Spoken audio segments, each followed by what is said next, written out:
Hello friends, ഇന്ന് നമ്മൾ വളരെ എളുപ്പത്തിൽ ഉണ്ടാക്കണ ഒരു മോരോച്ച് കൂട്ടാനാണ് കേട്ടോ ഉണ്ടാക്കുന്നത്. കുമ്പളങ്ങ കൊണ്ടുള്ള മോരോച്ച് കൂട്ടാനാണ്. എല്ലാവരും ഉണ്ടാക്കണത് തന്നെയായിരിക്കും, പക്ഷേ ആരെങ്കിലും അറിയാത്ത കുട്ടികളുണ്ടെങ്കിൽ അവർക്ക് വേണ്ടിയാണ് കേട്ടോ. ഒരു 1/4 കിലോ കുമ്പളങ്ങ എടുത്തു വെച്ചു. പിന്നെ 1 കപ്പ് നാളികേരം, ഒരു 4-5 പച്ചമുളകും 1 സ്പൂൺ ജീരകം എടുത്തു വെച്ചിട്ടുണ്ട്. ഇപ്പം കുമ്പളങ്ങയൊക്കെ തൊലി കളഞ്ഞ് നുറുക്കി വെച്ചു. നല്ല സ്ക്വയറായിട്ട് അരിഞ്ഞു വെച്ചിട്ടുണ്ട്. ഒരു പാത്രത്തിലിട്ട് നമുക്ക് വേവിക്കാം. ഞാൻ പക്ഷേ ഇവിടെ എളുപ്പത്തിന് വേണ്ടിയിട്ട് കുക്കറിലിട്ടാണ് കേട്ടോ വേവിക്കുന്നത്. 1 ഗ്ലാസ് വെള്ളം ചേർത്ത് കൊടുത്തു. പിന്നെ ഒരു 1/4 ടീസ്പൂൺ മഞ്ഞൾപ്പൊടി, 1 സ്പൂൺ ഉപ്പ് ചേർത്ത് കൊടുത്തു. അതിന് ശേഷം നമ്മൾ കുക്കർ അടച്ചിട്ട് 1 വിസിൽ കൊടുത്താൽ മതി കേട്ടോ. കറക്റ്റ് 1 വിസിലേ വേണ്ടൂ. അപ്പോൾ ഞാനത് കുക്കർ അടുപ്പത്ത് വെച്ചു. അപ്പോഴേക്കും നമ്മുടെ മിക്സിയുടെ ജാറ് എടുത്ത് വെച്ച് അതിലേക്ക് തൈര് ചേർക്കുകയാണ്. അപ്പോൾ തൈര് ഞാനിവിടെ 4 സെർവിങ് സ്പൂണിൽ 4 സ്പൂണാണ് കേട്ടോ ചേർത്തത്.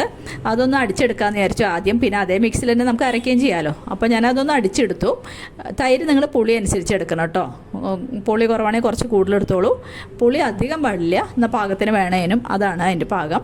എന്നിട്ട് നമ്മൾ തൈര് അടിച്ചു വെച്ചു ആദ്യം. അതേ മിക്സിയിൽ തന്നെ അരച്ചെടുക്കാമെന്ന് വിചാരിച്ച് 1 സ്പൂൺ ജീരകം ഇട്ട് കൊടുത്തു. അതിലേക്ക് പച്ചമുളക് 4-5 എണ്ണം മുറിച്ചിട്ട് കൊടുത്തു. പിന്നെ നമ്മുടെ നാളികേരവും ചേർത്ത് നന്നായിട്ട് അരച്ചെടുക്കുക കേട്ടോ. അതരച്ച് വെച്ചു. അപ്പോഴേക്കും നമ്മുടെ കുക്കറിലത്തെ വിസിലൊക്കെ പോയി പാകമായിട്ടുണ്ട്. കുമ്പളങ്ങ നല്ല ട്രാൻസ്പെറൻ്റ് ആയി വന്നിട്ടുണ്ട്. അതിലേക്ക് നമ്മൾ ആദ്യം അരപ്പ് ചേർക്കണം. അപ്പോൾ ആദ്യം അരപ്പ് ചേർത്ത് നന്നായിട്ട് കുറുകി വരണം. അപ്പോൾ ഞാൻ നാളികേരം അരച്ചത് ചേർത്ത് കൊടുത്തു. ഇനി മിക്സി ഒന്ന് കഴുകിയിട്ട് ഒരു തുള്ളി വെള്ളം ഒഴിക്കണുള്ളൂ. കാരണം നമ്മൾ തൈര് ഒഴിക്കുമ്പോൾ വെള്ളം അധികം ആവാൻ പാടില്ലല്ലോ. അതുകൊണ്ട് തന്നെ നമ്മൾ കുമ്പളങ്ങയിലും കുറച്ച് വെള്ളം ഒഴിച്ചുള്ളൂ. അപ്പോൾ നന്നായിട്ട് കുറുകി വരണം. അത് തിളച്ച് കുറുകി വരുന്നതിന് ശേഷം നമുക്ക് തൈര് ചേർക്കാം കേട്ടോ. ഇപ്പോൾ നല്ലോണം കുറുകി വന്നിട്ടുണ്ട്. ഈ കുമ്പളങ്ങ വളരെ നല്ലതാണ്, പ്രമേഹമൊക്കെ ഉള്ളവർക്കൊക്കെ നല്ലതാണ് കേട്ടോ. അപ്പോൾ നമ്മൾ തൈര് ചേർത്ത് കൊടുക്കുകയാണ്. അപ്പോൾ നന്നായി കുറുകി വന്നപ്പോൾ തൈര് ചേർത്ത് കൊടുക്കുക. തൈര് ചേർത്തിട്ട് പിന്നെ അധികം തിളയ്ക്കാൻ പാടില്ല. അപ്പോൾ ഒന്ന് നല്ലോണം ഇളക്കി കൊടുക്കുകയാണ്. നല്ലോണം ഇളക്കി കൊടുത്ത് നമുക്കതിൻ്റെ പാകം അപ്പോൾ മനസ്സിലാവും. അധികം തിളയൊന്നും വരാൻ പാടില്ല. തിളച്ച് കഴിഞ്ഞാൽ പിരിഞ്ഞു പോവും. അപ്പോൾ ഇപ്പോൾ പാകമായിട്ട് വന്നിട്ടുണ്ട്. ഇനി നമുക്ക് അധികം തിളപ്പിക്കാണ്ട് വാങ്ങി വെച്ചിട്ട് നല്ലോണം ഒന്ന് വറുത്തിടേ വേണ്ടൂ കേട്ടോ. അതിന് മുമ്പ് നമുക്കൊരു കാര്യം ചെയ്യാം. അതിലേക്ക് കുറച്ച് ഉലുവപ്പൊടി ഉണ്ടെങ്കിൽ, ഉലുവ വറുത്ത് പൊടിച്ച് ഇരിപ്പുണ്ടെങ്കിൽ ചേർത്ത് കൊടുക്കുക. അല്ലെങ്കിൽ വറുത്തിടുമ്പോൾ കുറച്ചധികം ചേർത്താലും മതി.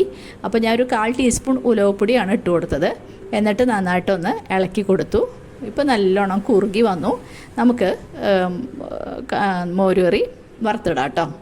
അപ്പോൾ ഞാൻ പാൻ അടുപ്പത്ത് വെച്ച് അതിലേക്ക് 1 ടേബിൾ സ്പൂൺ വെളിച്ചെണ്ണയാണ് ഒഴിച്ചു കൊടുത്തത്. പിന്നെ 2 വറ്റൽമുളക് ഇട്ട് കൊടുത്തു. 1 സ്പൂൺ നമ്മുടെ ഉലുവ ഇട്ട് കൊടുത്തു. 1 സ്പൂൺ കടുക് ഇട്ട് കൊടുത്തു. പിന്നെ കടുക് പൊട്ടിയപ്പോൾ സ്റ്റവ് ഓഫ് ചെയ്തതിന് ശേഷം ഞാൻ കുറച്ച് ഫ്രഷ് കറിവേപ്പില കൂടി ചേർത്ത് കൊടുത്തു. അത് മൂത്തപ്പോൾ നമ്മൾ എല്ലാം നമ്മുടെ കറിയിലേക്ക് ഒഴിച്ചു കൊടുക്കുകയാണ്. കറി ഞാനൊരു പാത്രത്തിലേക്ക് അതിനു മുമ്പ് മാറ്റിയിരുന്നു. കണ്ടില്ലേ, നമ്മുടെ മോരുകറി തയ്യാറായിട്ടോ.